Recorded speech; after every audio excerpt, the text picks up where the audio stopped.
बन्दुक र कलमको समायोजन,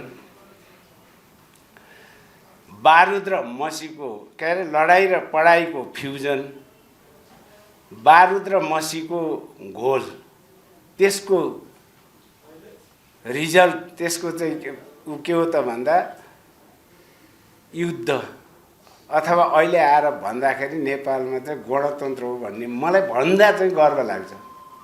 त्यसको मूल ट्रेन्ड त्यहाँबाट चाहिँ उभारेर अहिले हामी गणतन्त्रात्मक नेपालमा जो छौँ, सायद विभिन्न ठाउँबाट यहाँ नेपालमा वैधानिक ढङ्गले चलेका पत्रकारहरूलाई पनि कैयौँ प्रकारको यातना थोरै अहिले यहाँ भनिराख्नुपर्छ। भावनात्मक रूपले कति जोडिएका थियौँ हामी भनेर महासङ्घको अध्यक्षले भनिराख्नु भएको छ। अरू कैयौँ पत्रकारहरूले त्यसरी भावनात्मक रूपमा भएका ज्यादतीका विरुद्ध बोल्दा पनि यहाँ त्यो खालको चाहिँ एउटा दमन, त्यो खालको एउटा सब जो भइराखेको थियो, यो सबैको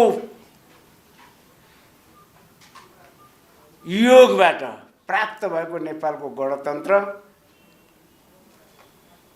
सङ्घीयता, यी सबै विषयमा हामी आफूलाई यिनै उपलब्धिहरूको जगमा टेकेर अगाडि बढ्न हामीलाई प्रेरित गरिरहेको हुन्छ भन्ने मैले ठान्छु र त्यो प्रेरणा हामीले लिइरहनुपर्छ भन्ने पनि मलाई लाग्छ। त्यो क्रममा धेरै साथीहरूले ज्यान गुमाउनु भयो। त्यसमा विशेष गरेर अब कृष्णसेन इच्छुक लगायतका साथीहरू जो हुनुहुन्थ्यो, मलाई त यहाँ अलिकति भन्न नि मन लाग्छ, राजनैतिक जीवनको यात्रामा राजनैतिक जीवनमा लिए पनि डर नपार्ने न्यौपाने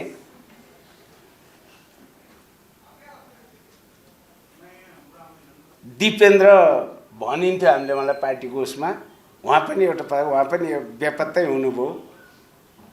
सायद त्यो बेला यहीँ काठमाडौँमा बसेरै कैयौँ त्यो खालका चाहिँ पत्रकारिताकोसँग सम्बन्धित काम गर्दा पनि उहाँ चाहिँ त्यसरी अहिले बेपत्ता हुनुहुन्छ।